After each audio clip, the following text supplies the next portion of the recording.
So this time we want to talk about verbs again. And if you will, open up your textbook to page 142. And we've got some verbs listed here. We've got copio, copera, capi, coptus, the word that means to take. We've got munio, munira, muniwi, munitus, the verb that means to fortify, and some others. And some of those may look a little bit different. And it turns out we've got two more conjugations or two more groups of verbs to talk about.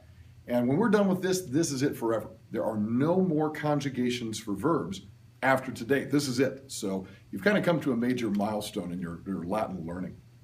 So we're going to put our little chart up that we've had before. The second dictionary entry and conjugation number. And you recall that you can always tell which conjugation or group of verbs a verb belongs to by looking at its second dictionary entry. So for first conjugation, you recall we have are, words like amo, amare. For second conjugation, we have that long ere, words like teneo, tenera. And for third conjugation, we have short ere, words like mito, mitera. Now it turns out there's a little branch of third conjugation. It's called third io. In fact, if you still got your book open, you look at page 142. Notice that copio, copera, accipio, accipera, the first couple of verbs there on the page. Notice that the second part does indeed end with a short ere, making those third conjugation verbs. But if you look more closely, the first part ends with an io, copio, accipio. And that's a little branch of the conjugation that we call third io, obviously because the first part ends with an io. And it does function a little bit differently from regular third, and we're going to talk about that in just a moment. Now there's one other conjugation, words like munio, munira, to fortify, and invenio, invenira, to find. And you can always recognize a fourth conjugation verb because the second part ends in ire.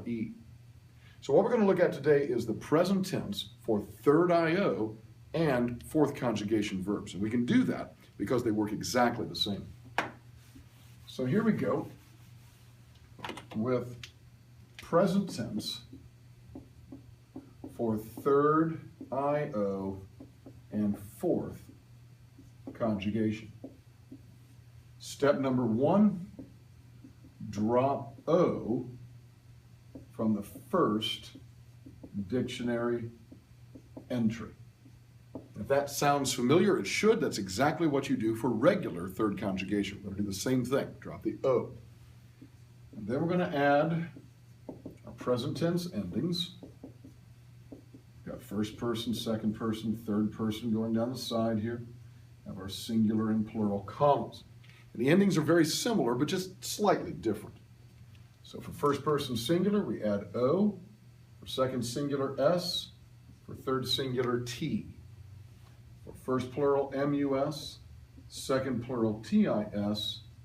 And third plural, UNT. So what you'll notice is that we've got the same old endings we've always had with the OST, MUS, TIS, NT. Unlike regular third, we don't have another letter in front of some of those endings. And unlike back in first and second conjugation, we do have the extra U for third person plural. So right now on your paper, see if you can conjugate in the present tense. We'll use this verb invenio.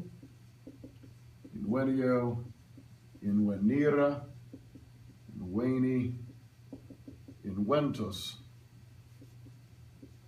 to find. So we'll set the chart up, singular and plural, with our persons down the side. See if you can determine which conjugation this verb is. See if you can follow the rules. Pause the video now and give that a try. Okay, so we're back now, and hopefully you discovered that that was a fourth conjugation verb because the second part ends with ire. So according to what we just said, we're going to drop the O off the first part. INVENI becomes our stem. And as always, when we're doing a practice or you do this on an exam, you can write that down anywhere or everywhere.